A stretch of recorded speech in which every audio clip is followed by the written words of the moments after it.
আসসালামু আলাইকুম রহমতুল্লাহ। আশা করি সকলেই ভালো আছেন, সুস্থ আছেন। আমি সৌদি প্রবাসীদের জন্য, বিশেষ করে যারা রিয়াদে আছে তাদের জন্য এক সতর্ক বার্তা নিয়ে এসেছি। এবং গতকাল রাতে আমি এই ভয়ঙ্কর অভিজ্ঞতার শিকার হয়েছি।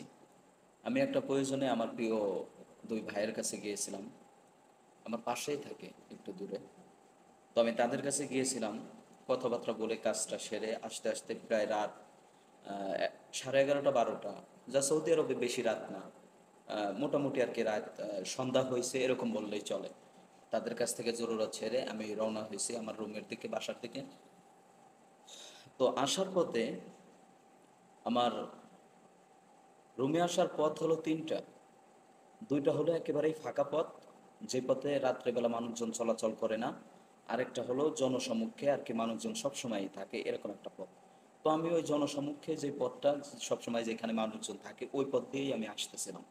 তো আসার পথে আমার এক বাঙালি ভাইয়ের সাথে দেখা। প্রথমে তার ব্যবহারটা স্বাভাবিক থাকলেও 2-3 মিনিট কথা বলার পরে তার ব্যবহারটা অস্বাভাবিক হয়ে যায়। সে আমাকে বলে যে আপনি যেখানে কাজ করেন তার পাশেই আমার ভাগ্নে থাকে, অতএব আমি আপনার সাথে যাব। আমি বললাম ঠিক আছে, সমস্যা নেই, চলেন। তো আমার ইচ্ছা হলো আমি, ভালো মানুষ হোক আর খারাপ মানুষ হোক, আমি ভালো রাস্তা দিয়ে যাব। তো উনি বলতেছে যে এই রাস্তা থেকে সুবিধা ওই রাস্তা দিয়ে, মানে আমাকে বলতেছে সে ফাঁকা রাস্তা দিয়ে চলেন। আমাকে অনেকবার রিকোয়েস্ট করছে যে ফাঁকা রাস্তায় দিয়ে চলেন। আমি বলছি দেখেন আমার কাজ আছে সামনে, আমার বাকালায় একটু কাজ আছে, আমি বাকালাতে যাব এবং আমি এই রাস্তায় যাব। আপনার যদি ভাগিনের কাছে যাওয়া লাগে তাহলে আমার সাথে এই রাস্তায় আসেন।